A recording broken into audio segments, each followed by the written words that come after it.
عوام کیا پہچانے، علم دین سے تعلق رکھنے والوں میں بھی بہت کم لوگ ایسے ہوتے ہیں کہ دین کو سمجھتے ہیں۔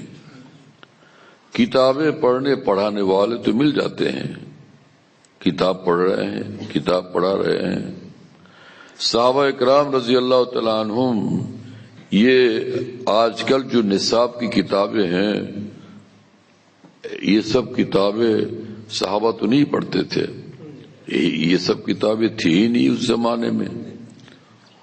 کیا کرتے تھے؟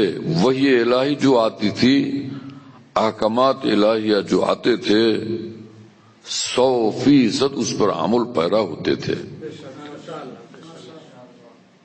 اطاعت کرتے تھے، فرما برداری کرتے تھے، اور ظاہر بھی اطاعت کے انوار سے منور، باطن بھی اطاعت کے انوار سے منور۔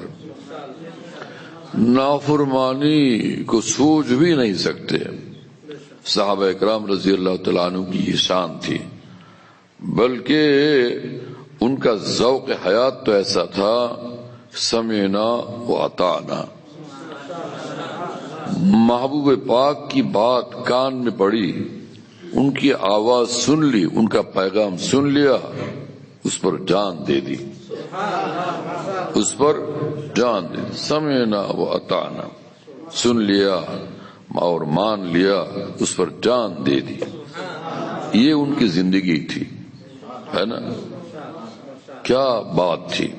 عبداللہ ابن مسعود رضی اللہ تعالیٰ عنہ فرماتے ہیں، آپ صلی اللہ تعالیٰ علیہ وسلم کی صحبت کی برکت سے حضرات صحابہ کرام کو دل ملا پاک و صاف، صحبت کی برکت سے۔ کانوا افضل هذه الامہ ابرھا قلوبا، دل ان کا بالکل پاک و صاف تھا، دل بالکل ہی پاک و صاف، اس میں نہ حسد، اس میں نہ کسی پر بدگمانی، ہے نا، اس میں نہ کبر و عجب۔ ہر بیماری سے، ہر روحانی امراض سے قلب ان کا بالکل پاک و صاف، کوئی داغ و دھبا اس دل میں نہیں ہے۔ یعنی ایمان آیا بے شمار انوار کے ساتھ ان کے سینے میں، توحید آئی بے شمار انوار کے سمندر کے ساتھ ان کے سینے میں۔ ایمان تو کیا آیا دل میں، نور کا دریا آ گیا، نور کا سمندر آ گیا۔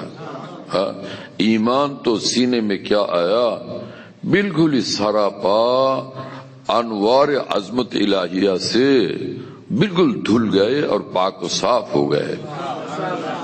ان اللہ جمیل یحب الجمال، حق تعالی خود جمیل ہے، جمال والے ہیں، اور جمال والے کو پسند فرماتے ہیں۔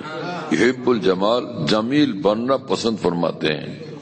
ابرھا قلوبا، خدا کی قسم دل جس کا پاک و صاف ہو جاتا ہے وہ جمیل بن جاتا ہے، وہ جمیل بن جاتا ہے، وہ محبوب پاک کا وہ پسندیدہ بن جاتا ہے۔